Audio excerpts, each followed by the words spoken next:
സംസ്ഥാന സർക്കാർ സംഘടിപ്പിച്ച കടൽമിഴി സർഗയാത്രയിൽ പങ്കെടുത്ത തീരദേശത്തെ 500ഓളം കലാകാരന്മാർക്കുള്ള പ്രതിഫലം വൈകുന്നു.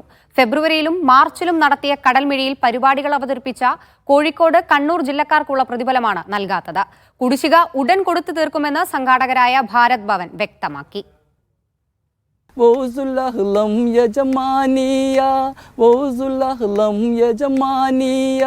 അബ്ദുൽ ഖാദിർ ജീലാനി. നാസർ കാപ്പാടിനെ പോലെ നൂറുകണക്കിനു പേർ പങ്കെടുത്ത കടൽമിഴി സർഗയാത്ര സംഘടിപ്പിച്ചത് സാംസ്കാരിക വകുപ്പിന് കീഴിലെ ഭാരത് ഭവൻ. തീരദേശത്തെ കലാകാരന്മാരെ മുഖ്യധാരയിൽ എത്തിക്കുക എന്നതായിരുന്നു 7 ജില്ലകളിലായി സംഘടിപ്പിച്ച പരിപാടിയുടെ ലക്ഷ്യം. ഇതിൽ പങ്കെടുത്തവർക്കുള്ള പ്രതിഫലമാണ് ഭാഗികമായി മുടങ്ങിയത്. കഴിഞ്ഞ ഫെബ്രുവരി 28, 26, 27, 28 കോഴിക്കോട് ബേപ്പൂർ വെച്ച് പരിപാടി. അപ്പോൾ അവിടെ അന്ന് പരിപാടി അവതരിപ്പിച്ച ആളാണ് ഞാൻ മാത്രമല്ല, നൂറുകണക്കിന് കലാകാരന്മാർ അന്ന് അവിടെ പരിപാടി അവതരിപ്പിച്ചിട്ടുണ്ട്. അപ്പോൾ അവരൊക്കെ പറഞ്ഞതുപോലെ വാഹനം പിടിച്ചിട്ടും ഇൻസ്ട്രുമെൻറ്റ്സ് ഒക്കെ ആയിട്ട് വന്നവരാണ്. ഒരുപാട് പൈസ ചിലവൊക്കെ ഉണ്ട്. അപ്പോൾ അന്ന് ഓരോ ആളുകളുടെ പേരിൽ 3000 റുപ്യ അക്കൗണ്ടിൽ തരാമെന്നുള്ളതാണ് വ്യവസ്ഥ. ആ വ്യവസ്ഥ പ്രകാരമാണ് പരിപാടി അവതരിപ്പിച്ചിട്ടുള്ളത്. പക്ഷേ ഇന്ന് വരെ ആ പൈസയെപ്പറ്റി ഒരു വിവരവും നമുക്ക് ലഭ്യമല്ല.